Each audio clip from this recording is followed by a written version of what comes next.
We have got a fantastic, really interesting clinical trial that was just brought to our attention. This thing came out a little while ago, but this is from the Netherlands, and it's a clinical trial looking at ADHD, kids with ADHD and their diets and dietary interventions to see how those would affect. That's the really broad brush idea. Joey, take us in. What are we talking about here? Yeah, so this study, like you said, was published in 2011, and it looked at children with ADHD. All right, ADHD affects 5% of children worldwide.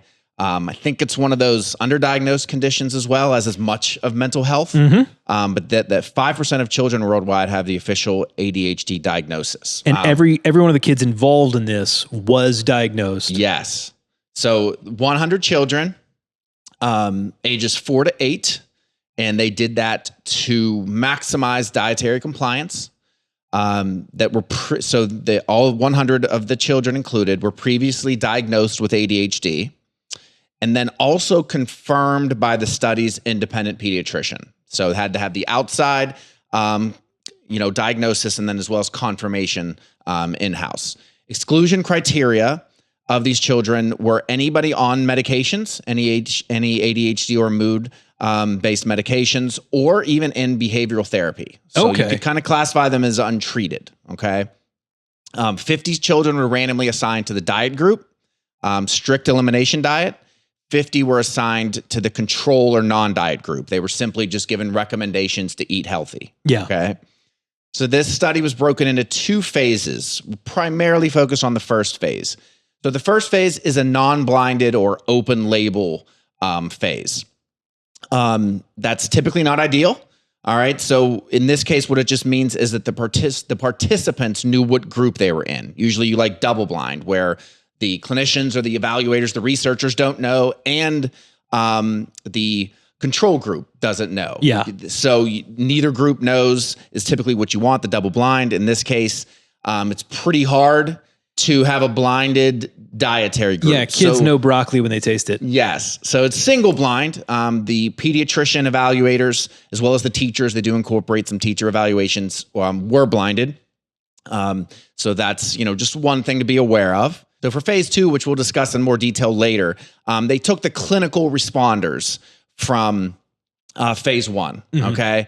They found a 40% improvement in the ADHD rating scale, the ARS. That's the same criteria used, in the DSM-4 to diagnose and evaluate any improvement or changes in ADHD. They found a 40% improvement in that score after 6 weeks. Wow. Okay. They arrived at the number, because 50 is significant, but it's not exactly a massive study. But they arrived at that based on, they did an initial study, which was very similar, that had 15. So they do some statistical analysis and found that they wanted to have, 50 and 50 as the number. So of those 50 children, 41 completed the study. There were 9 dropouts, which is pretty normal, especially when you're dealing with dietary changes in children. So I think they did pretty good. So of those 41, 32 of them, or 78%, had that 40% improvement in their evaluations. Wow. So say that again, 70%. 78%. 78%. 32 of 41, because there was 50 and 50. 32 of the 41 that completed after the 9 dropouts had a 40% improvement. So I know it's a lot of numbers, but 40% improvement in 78% of those that completed. Yeah, that's amazing. So I think what was interesting too, you're dealing with mental health.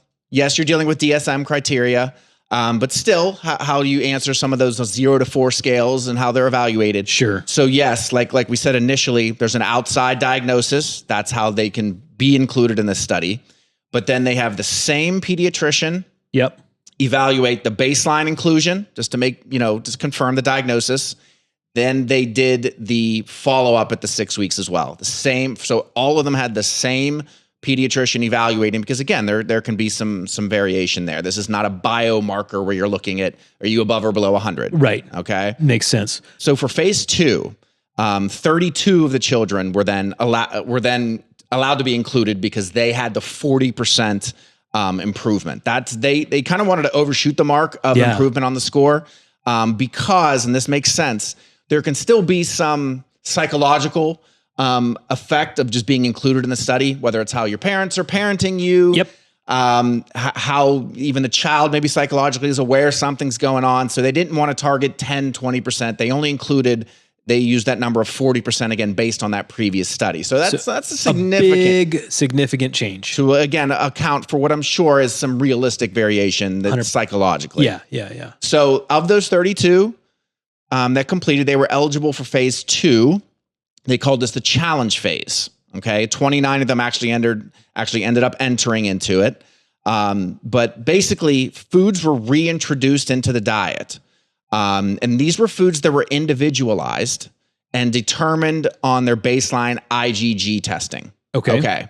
So just real broadly, IgE is your immediate allergy response. I'm allergic to peanuts, bees, I carry an EpiPen. IgG are delayed reactions and sensitivities, typically associated with any type of food sensitivities. They're milder, but they can definitely be more insidious and more difficult to isolate and manage. Okay. Sure. Okay. So in phase 2, these 29 who entered of the 32 that were eligible were given individualized foods that they knew caused some degree of IgG elevation that was seen at baseline. Okay. Yeah. So they found that 13 out of the 29 high IgG, so a more of an elevation, challenges, and also 13 out of 29 of the low IgG elevations had a relapse in behavior after 6 weeks, 63%. Wow. So ideally, I think there would be this clear split, meaning that, okay, the low IgG foods, because again, these are individualized, had a higher relapse rate than the low IgG foods. They did not see that. So don't want to go into the IgG testing too much, but I think it shows that there really any IgG elevation can cause issues, but it's not the science on it in terms of what you do once you get that IgG testing. It's controversial. And so I think what's clear is that the elevations of any type caused relapse, because they had literally had the same number, 13 out of 29, but that we can't quite say, okay, if this causes this much elevation, avoid this one, you're fine. It's a lot muddier than that, unfortunately. Right. And they weren't able to go, well, it was, a 50% relapse with 50% of the stimulation, because that's not how this works. Yes. I think for the quality of the study and sense of what you do with the results, they would have been nice to have a bigger gap between the high IgG and low. So the elimination diet. So back kind of to basics. Yeah. So what are they eating? Yeah. They don't give 100% specifics about what they did, but essentially it's rice, basic vegetables like lettuce and carrots, lamb, chicken, and then fruits like pears and apples. Removal of major groups like wheat, dairy, eggs, and of course, processed foods. Of course. Okay. Yeah. Wow. And just kind of to go back and forth with some of the interesting things in it. So you always think of eating healthy fruit. Of course, we recommend.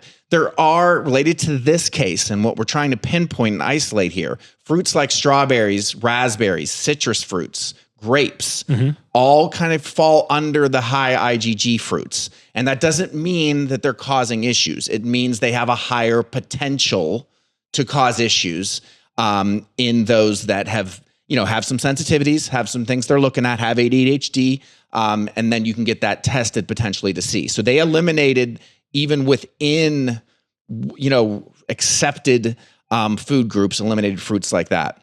So they were going hardcore. Yes. Okay. Processed foods. Of course, they eliminated processed foods. And I think it's just key to understand, related to processed foods, the way that they're made, Maillard reactions occur, hydrogenation alters the proteins. Basically, you create novel antigens. And again, that doesn't mean that everybody is going to have this high IgG allergic type response. It just means that the odds of it go up. It has impact on your gut microbiota. Even food additives of really any kind, the emulsifiers, artificial sweeteners, they all have the potential to do that. Sure. So high IgG, just some signs of it. I think it just can help to pinpoint maybe a little bit of what you'd be looking for. And this can be a little more difficult in kids, but fatigue. high rates of infections. So very sickly kids, allergies, just kind of broad based. You find that you're allergic to different things in the environment or foods.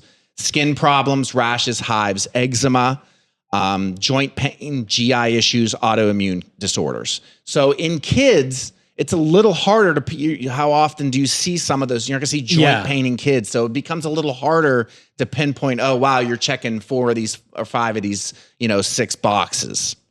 So I think big picture, the study is very illuminating, but also very discouraging. Yeah.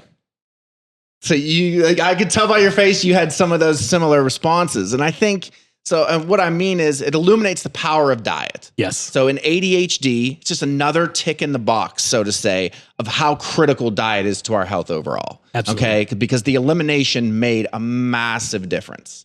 Okay. It also shows that there may be a large subset of children in particular, but maybe adults as well, that have ADHD induced by food. What kind of prompted me to look at this study was a more recent study that was actually larger with 300 participants. And they found that they brought in 72% of the children after 3 months, they brought those ARS scores down below inclusion criteria. So a fancy way of saying they weren't classified as having ADHD anymore after 3 months of an elimination diet. Goodness gracious. Incredible stuff. But again, where do you go with this? Elimination diet forever. Yeah. So I guess the way I take it, and even the IgG stuff is, well, yes, we know that if you have some elevations, that those foods can contribute to this. But even within that, which ones are high, which ones are low? So this one's low. Is twice a week okay? Is once a week? That becomes so difficult. But I still think there's a takeaway in terms of understanding what's going on. Yeah. And then from there, you gather the information and you make individual decisions. Because again, elimination diet forever. I mean, that's really, that's a pretty strong position. Yes. And even with kids, I know for my kids, it's, well, I'm trying to get them to eat fruit and maybe they just love strawberries and that's great. And they're eating strawberries, but then maybe there's some ADHD issues and you check it out and that's one that can cause some IgG elevations. Maybe they're not real big on the grilled chicken, but they love eggs and you find that. So it's just, the processed foods is pretty clear cut. I think they're not easy decisions. We're exposed to them all the time. I think you can draw those lines much easier than you can on things like, within specific food groups like that. Yeah. I mean, if I'm going to go to the trouble of eliminating all of the processed food from my diet or my kids' diet, that's rough. But then, okay, now you can't have strawberries. Well, what in the world am I supposed to eat? Like what is left that's good and sweet and convenient like that? I just had a bunch of strawberries, so I'm feeling a little self-conscious. And I know some of this has already been said, but it does not mean strawberries are causing any of this. Right. Okay. It means it's potential. It has a higher chance than a pear. That's all that means.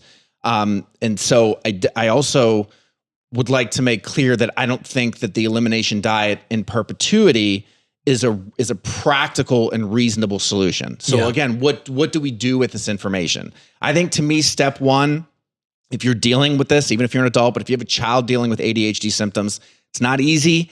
But if you try the elimination diet for 6 weeks and you see a significant difference, then at least, again, it's a piece of information you understand. Yep. So these symptoms that I'm seeing, especially in something, talk about this a lot, but that's a spectrum.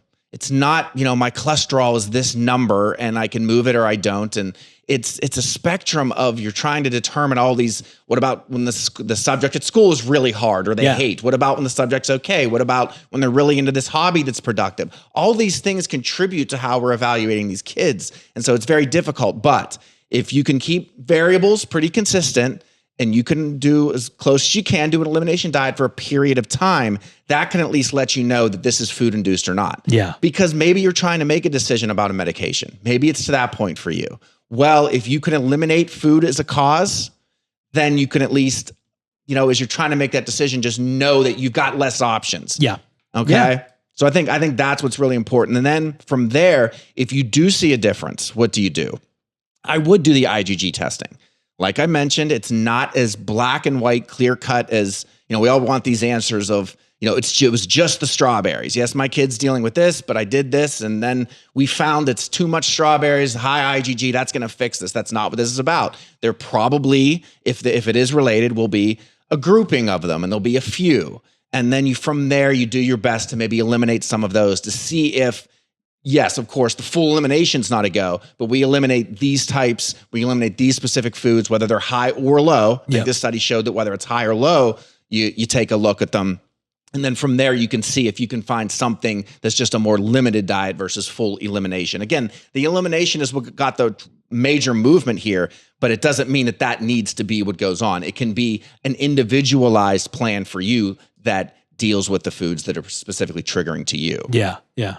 I know that for me, in my world, when I was trying to figure out what was going on with my ADHD, I eliminated a whole bunch of foods. Interesting. And I did see a radical improvement in my ability to focus and my distractibility.